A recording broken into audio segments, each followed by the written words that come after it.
people may be called to testify in the case of Lori Vallow and her two missing children, including her husband, Chad. Lori is currently being held on $1 million bond at an Idaho jail. She's facing multiple charges related to the disappearance of her 7-year-old son, Joshua J.J. Vallow, and her 17-year-old daughter, Tylee Ryan. Desertion and non-support of children or spouse, it's also a felony. It is punishable by up to 14 years in the state penitentiary. Tylee was last seen at Yellowstone National Park September 8th, and JJ was last seen at his school September 23rd. Now the Madison County prosecutor has released a list of witnesses who may be called to testify, and they include Chad Daybell, whom Lori married in Hawaii shortly after the kids went missing. In a court document, the prosecutor says that Chad and Lori's marriage doesn't mean their conversations with each other are confidential under Idaho law. Chad, where are Lori's kids? What happened to Tammy, Chad? Chad and Lori are also under investigation by the Idaho Attorney General's office for conspiracy, attempted murder, and/or murder in the death of Chad's first wife, Tammy. Chad and Lori deny all allegations of wrongdoing, and Chad has not been charged with the crime. Tammy's is one of 3 suspicious deaths surrounding the couple. They also include Lori's 4th husband, Charles Vallow, and her brother, Alex Cox. Among the other people who could be called to testify about the missing kids are JJ's biological grandparents, Kay and Larry Woodcock. As soon as possible, just tell us. Tell us where the kids are. They've been leading the charge to bring JJ and Tylee home and are offering a $20,000 reward. Lori is next due to appear in court in May, although previous hearings have been postponed due to the coronavirus pandemic. Line up tonight, joining me on the program this hour, Ashley Banfield, who today became a special Court TV contributor. Ashley, great to have you aboard. Welcome to Court TV. Thank you, Vinny. So great to be with you. And I've got to introduce the rest of the gang. Ted Rowland's with us, folks, and Julie Grant. Everyone sit tight because we've got our first story of the night, and this is one we've been following almost from the beginning. We're talking about Lori Vallow Daybell, the so-called doomsday cult mom. Well, she's got a hearing scheduled this week trying to get out on bond. Well, that bond was reduced once from $3 million to $1 million, and now a new judge will be hearing it. So the big question everyone's wondering, will they lower it again? And then will she get out as she waits for her trial? First, let me give you a little bit of background on how we got to where we are tonight.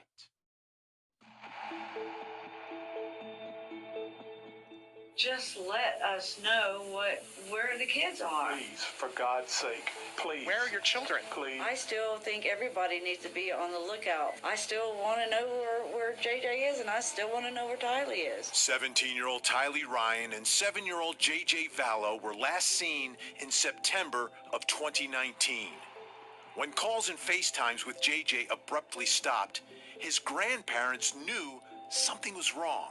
All I want before I go is just to see those children. Searchers have looked in Arizona, Idaho, and Hawaii. Still, no sign of JJ or Tylee. At the center of the story, their mother, Lori Vallow Daybell, and her new husband, Chad Daybell, both connected to the children's disappearances, a string of mysterious deaths, and a doomsday cult. What do we know so far about this case? Let's start from the beginning. Chad Daybell marries his wife Tammy in the Manti Temple of Jesus Christ and the Latter-day Saints on March 9th, 1990. The two moved to Springville, Utah, where they have 5 children. In 1992, Lori Daybell marries her first husband, but the marriage doesn't last long, and by 1995, Lori is married to her second husband, William, and the couple has a son named Colby. But that marriage doesn't last long either, and they divorce in 1996. According to Chad Daybell's personal bio, in 1997, while working as a grave digger in Springville, Utah, he experiences a divine inspiration, prompting him to begin writing his religious novels. In 2001, Lori marries husband number 3, Joseph Ryan. In 2002, the couple has a daughter. They name her Tylee. But just 2 years later, Joseph and Lori split. Then Lori meets a new man, Charles Vallow, and in 2006, they get married. Within a few years, the couple adopts a little boy named Joshua. They call him JJ. In 2015, Tammy and Chad Daybell moved from Springville, Utah to Salem, Idaho. On April 3rd, 2018, Lori Vallow's third ex-husband, Joseph Ryan, the father of Tylee, passes away. His cause of death? Heart attack. Later that year, on December 5th, Lori Vallow appears with religious author Chad Daybell on a podcast focused on preparing for the second coming of Jesus Christ. If you did something bad yesterday, the Lord wants you to say you're sorry today and just do better tomorrow. In February, Lori Vallow leaves her children and husband Charles in Arizona for 58 days. Her whereabouts during this time are still unknown. On February 8th, while Lori is away, her husband Charles files for divorce. In court documents, Charles claims Lori has recently become infatuated and at times obsessive over near-death experiences and spiritual visions. She is sealed, eternally married to the ancient Book of Mormon's prophet Moroni, and that she has lived numerous lives on numerous planets. Lori also told Charles that she is a translated being that will never taste death, as she was sent by God to carry out the work of 144,000 at Christ's in July of 2020. Despite the allegations, the couple ultimately decided to make the marriage work, and divorce proceedings were dropped. In June, Lori's niece Melanie Boudreau tells her husband Brandon she wants a divorce. Brandon claims Melanie had formed similar religious beliefs to her Aunt Lori and had joined a cult. What do you mean by that? The church didn't believe those things. Their focus is just so much on the end of the world and, this idea that it's coming. On July 11th, police respond to Lori and Charles Vallow's Arizona home. Charles has been shot and killed by Lori's brother, Alex Cox. Turned around and he hit me in the back of the head with a bat. So I went to my room and got my gun. Hey, team, we got one subject down, apparent gunshot wounds to the chest. How long? Oh, geez. Yeah, okay. That's why the neighbors don't know us. Investigators determined the shooting was in self-defense. When he died, JJ was in danger. At the end of August, Lori, Tylee, JJ, Alex Cox, and Melanie Boudreau all moved to Rexburg, Idaho, a town located just 3 miles south of Salem, where Chad and Tammy Daybell live. In September, Lori enrolls JJ at Kennedy Elementary School in Rexburg.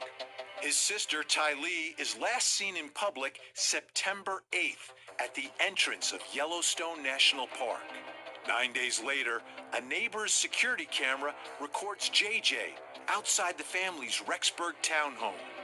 On September 23rd, JJ attends his last day at Kennedy Elementary School. The next day, Lori unenrolls her son, telling the school she would be homeschooling JJ. On October 1st, Lori rents a 10-by-10 storage unit at Storage Plus in Rexburg, just a mile and a half from her townhome. Security camera footage shows Lori visiting the storage unit 10 times in the following weeks. She and a male companion can be seen moving items, including large containers, in and out of the unit. These are challenging times for everyone, but caring hasn't stopped. At Novo Nordisk, diabetes care won't stop, because it can't. We're working hard to keep our insulin and other diabetes medicines available and affordable for the people who rely on them. So if you need help paying for your Novo Nordisk diabetes medicines during this time, we're here to help. Call us or visit novocare.com.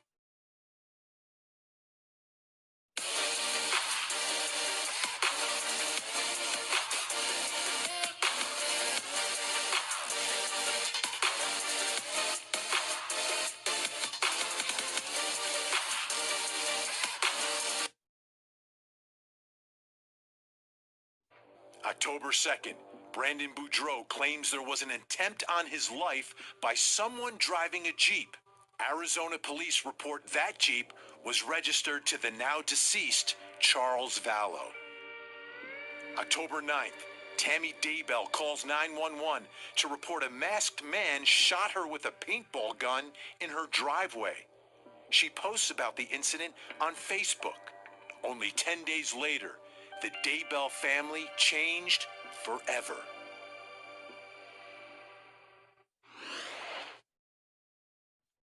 And there's still more of this story to tell. Unbelievable. Let's bring everyone back in. Ashley Banfield, Ted Rollins, Julie Grant. We've got a bail hearing scheduled for this week. We've got a new judge hearing it. Ted, I'll start with you. Do you think anything different here? Is the word that, hey, maybe there's a chance she could actually get out? Well, I have talked to bail bondsmen in Rexburg. They are preparing for that possibility. Because remember, originally, they were not working with her. There's a $1 million bail standing now, and nobody in that town will work with her for that million. If it goes down, at least the one I talked to said, yeah, we may work with her, but at this point, she's too big of a risk. I can't imagine a judge is going to lower the bail significantly just because of the potential that is out there. Yeah, it doesn't have anything to do with the case in which she's charged with, but the judge gets it, and it would be a huge risk, I think. Julie Grant, what do you think is going to happen? Oh, I absolutely have a couple of notes I wanted to make. First, I certainly want to extend a very warm welcome to Ashley Banfield. We are just so happy to have you with us and really honored. I've been a big admirer of your journalism for years. So glad to have you back with the Court TV family. Wanted to say that first, Julie, if I may. And then with respect to this bail hearing, if I am on the side of the prosecution, I'm going to argue for a bail increase for Lori Vallow. This is why she still has yet to comply with that court order from January with her children to produce them. That order still outstanding. And so I would try to make that argument, although it's one that I don't think will be successful. I would still make it if I'm on the side of the prosecution. If I'm on the side of the defense, I think I would make the argument that if she is allowed to make a reasonable bail, then she could be out and helping in the search for the children.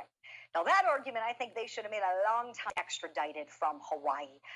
My position on this has been clear from the beginning. I think she is a real safety risk to community should she be let out, especially because her children might still be alive. And if I were the judge, I would be concerned that if they are alive, and God willing they are, she may go and potentially harm them if she is out. I think that is a concern. She's also a big flight risk, too, as evidenced by her trip with Mr. Doomsday to Hawaii, Vinny. So I don't think the bail is going to be touched. And if anything, if I was on the side of the prosecution, I'd want it increased. All right, Ashley, I've never had the opportunity to ask you about Lori Vallow Daybell. What are your impressions of this woman, and where does she stack up in the world of criminal defendants that you've covered through the years? So my first answer to that is that the scene setter that you just played off the top of your show, Vinny, that's something we call in the business a minute and a half.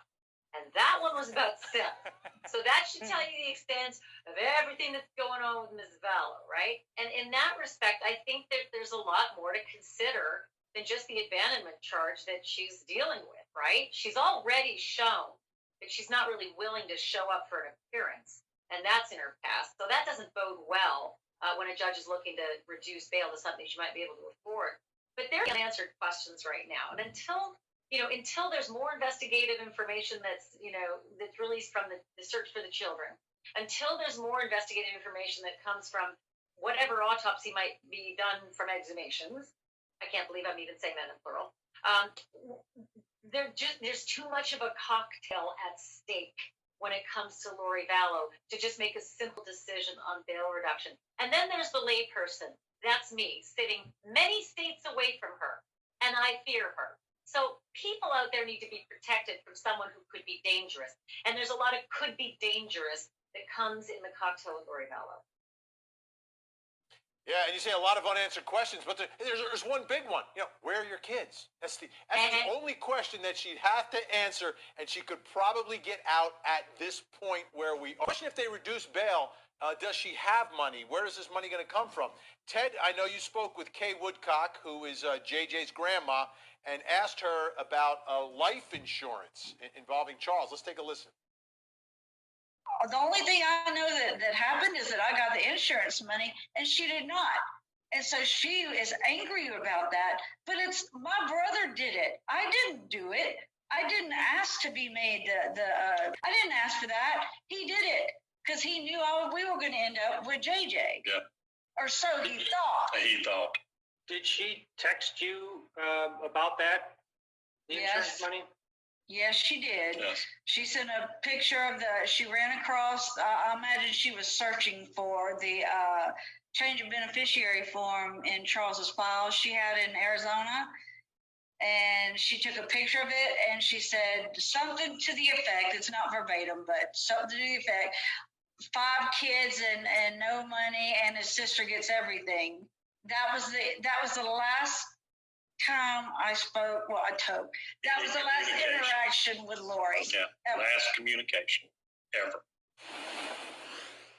Funny, when Charles was shot and killed, didn't go to Lori Vallow, Ted, right? She didn't get any of that. No, went to the Woodcocks because Charles wanted to make sure of that. He was very afraid that Lori was going to try to get it. In fact, she apparently tried to change his password on the insurance policy. He got one of those, notifications. Did you actually try to change your password? And he said no. And they did an investigation into it. He cleared it up with the insurance company. She didn't get a dime. But keep in mind, they do have money because Tammy Daybell's insurance went to Chad. Now, I don't think they blew all of it when they went to Hawaii. So they do have money between the two of them to get Lori out, potentially. And we know they didn't spend it on the wedding ring, Julie, right? that wedding ring was a lot friend, cheaper. I think that was $35 on Amazon, if I'm not mistaken, right? Purchased before Tammy Daybell was dead, which is all, part of this, perhaps even more sinister than we may think it is. And that email to ban our life insurance that Charles Vallow sent, that was in February of 2019, where he's saying my account was hacked. He believed that Lori Vallow was responsible. And the thing that really shook me to my core was he said that she had threatened his life. And so all of this, we've talked before on your show, Vinny, about the digital footprint that Charles Vallow has and that Lori Daybell has and how this is going to enter in. And should they have criminal responsibility in Charles Vallow's death, I think they're going to go back to some intent or premeditation, perhaps, that could have been established as far back as February.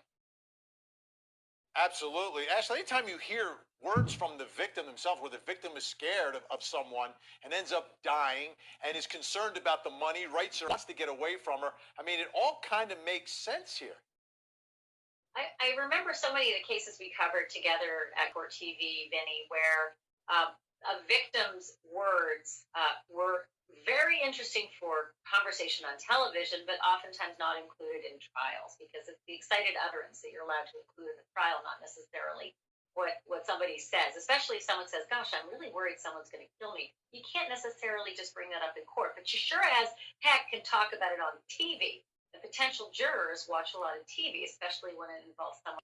So in some respects, that's interesting, but I'm just more fascinated in what is in that trunk at the cop shop, because I think that's where you start to learn things is in bail hearings. When you start to hear other concerns that prosecutors have, a lot of those revelations come at these hearings, right? Because the prosecutors are going to have to cough up something to the judge to suggest it's not quite as simple as the defense attorneys are making it out to be. We have this little nugget of information.